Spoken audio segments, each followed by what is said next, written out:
Hi, this is Scott Garibay, and today we're going to talk about Ginny D.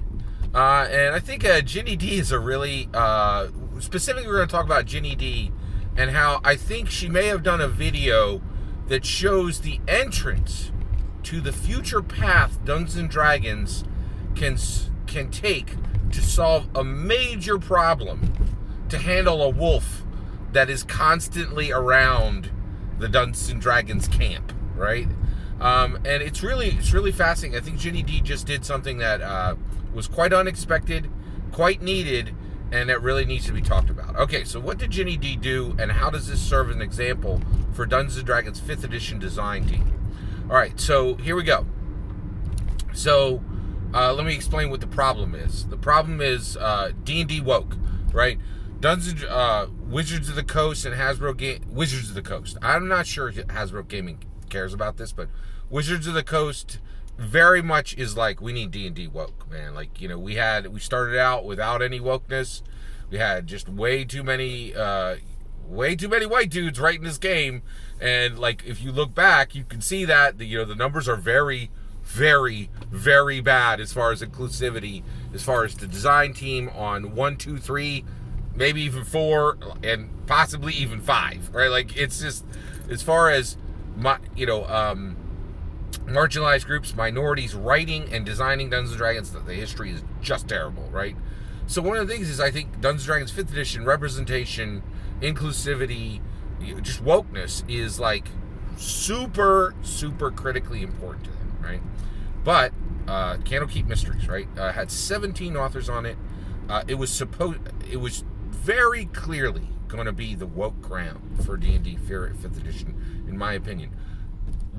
Not even like 2 weeks afterwards, there was disagreement within the authors of the Candlekeep Mystery book on whether that book was incredibly regressive or whether it was progressive, right? So the D&D woke issue is deeply rooted for Wizards of the Coast. They're trying to solve this issue.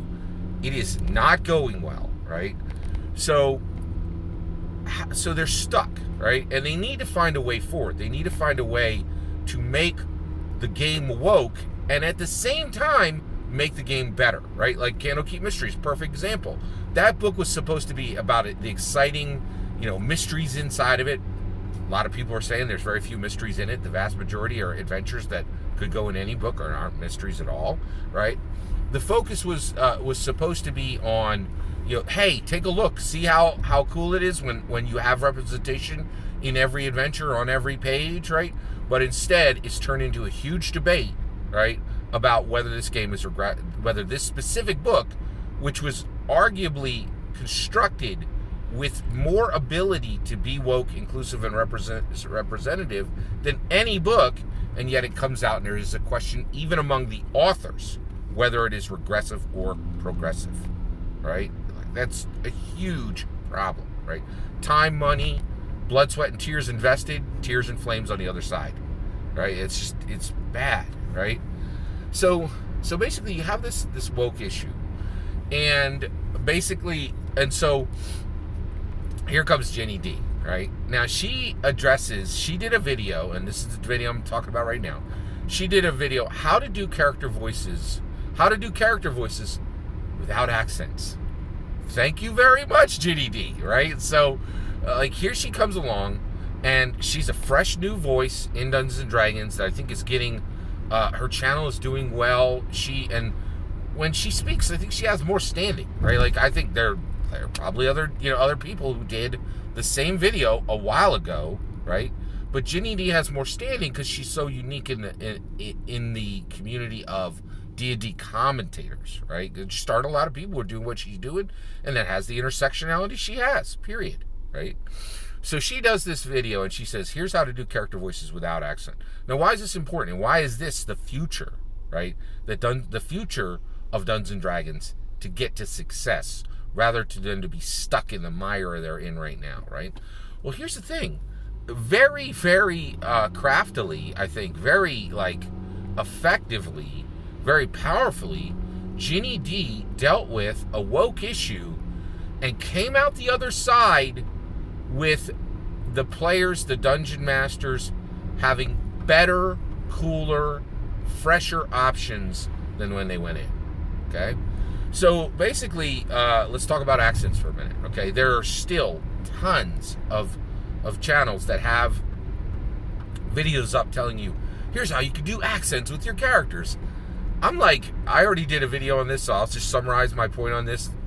Nobody should be doing accents at their Dungeons & Dragons table. Absolutely no one. No DMs, no players should be doing accents at their table, right? The reason why is it's 2021. Wake up, right? Like, okay, here's the thing. When you do your accent, there's a real possibility that you're going to do it. There's a very small possibility that you're going to do it perfectly and no one is going to be offended. There is a distinct possibility that you're going to offend multiple cultures with your accent that you did to make a quirky voice for an NPC. Like, the risk reward is outrageously low, right? Like, you culturally offend people because you didn't thread the needle perfectly on your accent, right? And then, again, tears and flames at your table because you did an Irish accent or you did a Jamaican accent and you just did a complete caricature and insulted that culture at multiple levels, right? That's the risk for doing quirky voices for your NPCs. Like, zero YouTube commentary should be giving you advice on how to do accents at your table, right? Here's a good advice, DMs and players, on how to do accents at your table. Don't, for the love of goodness, please don't, right? Like, that's where we are now. It's 2021, right? Like, come on, right? All right. So Ginny T brought this thing, and it was fascinating the way she handled it. She's like, here's how you could do character voices with no accents. First of all, she did not address the woke elephant in the room. She didn't say, hey, there's a good chance that some of the accents that are being done are super racist, right? She didn't even mention it, right? And here's the thing, I get it. Like, why would you want to be talking about that in a fun, winsome, in a fun, winsome video? Now, why am I talking about it here? Well, the reality is I'm actually on the deeper end of the pool here. I'm really concerned about the future of D&D, and I got to talk about some unpleasant topics to get there. By the way, I understand that all this is done on a razor's edge, right? So if I'm ever wrong, please correct me in the comments below. I move into each one of these topics with incredible care, right? But yeah, all right, here we go. So she comes and she says, hey, you can adjust the cadence of your voice. You could do. This was a great one. She said, Velma uses the word jinky, right? You could just choose 1, 2, 3 different words to add into your character's vocabulary that other people just don't use, right? She said the volume they speak at, right? The frequency they speak at. All these are things that you can use to make your character voice better, right? Fantastic advice, right? And I was like, this is like for the people who don't dance. If you go to a dance, you're going to see 80, maybe 75, 80% of the people, are sometimes 50%, are out on the dance floor, and everybody else is standing up against the wall, right? It's because they don't want to be embarrassed, right? I think most of my players, most of the dungeon masters I encounter, and most of the dungeon masters I play under, they are embarrassed because they don't want to get it wrong, right?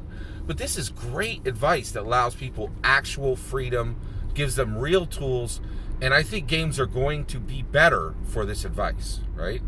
So here's the issue. It's a woke problem fixed without ever once discussing wokeness. Very, very interesting.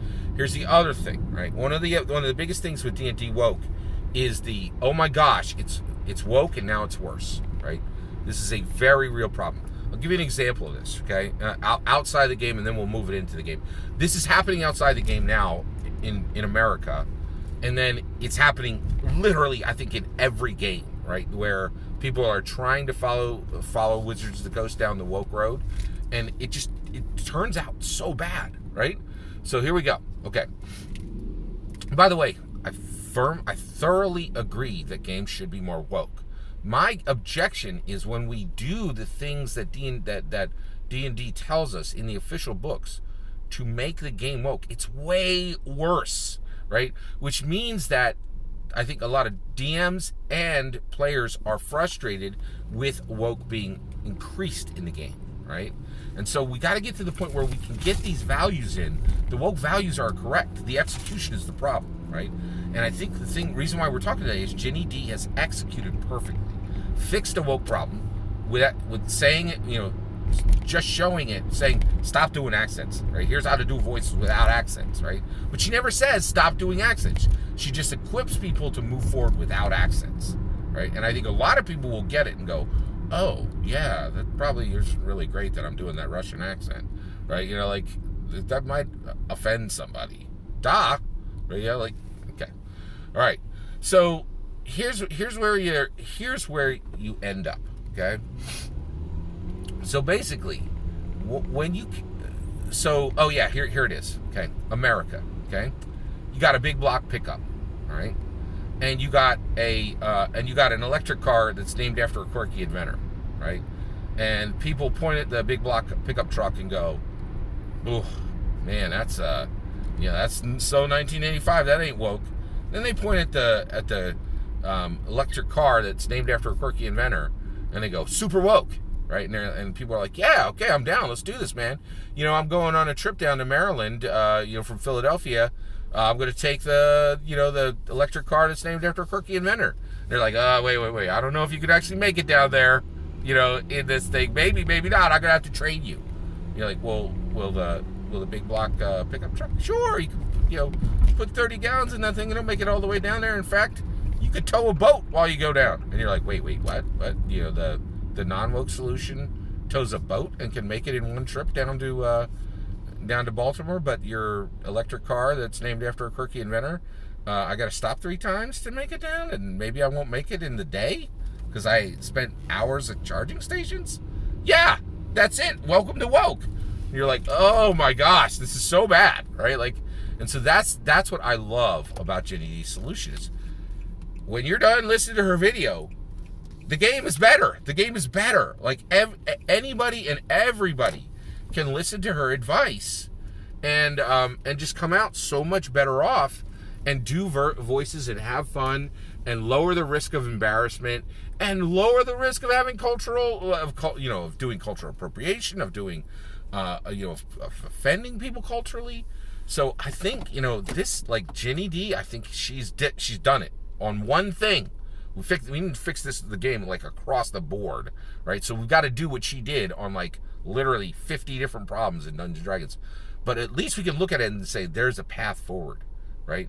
We need to make it so that woke is better, right? If the woke solution makes the game worse, don't put it in, right? And the reason why is we want to win people over. We want to make people believe that woke is a better solution, right? And honestly, sometimes it's hard to remember that you can get there, especially when you see absolute train wrecks like Candlekeep Mysteries, right? Where like 17 people are involved in making this game woke, and it comes out just like, oh my gosh, did I just buy $35 of regression for the game? Like it's terrible what happened, right? So it really, I think this is really critical, and Ginny D just stands there as a shining beacon of hope that we can do this, right? We can address woke issues and literally give people more tools than they had and make the experience better, which we're not seeing. We see a lot of attempts to put the game into a more woke position, and it turns into debate. It turns into, was money spent well? So I think we really need to look at what Ginny D did very carefully and kind of literally reverse engineer it and say, how do we get there on every issue, right? All that's my opinion. I'd love to hear your thoughts. Let me know in the comments below. Please consider liking and subscribing, and have a wonderful millennium.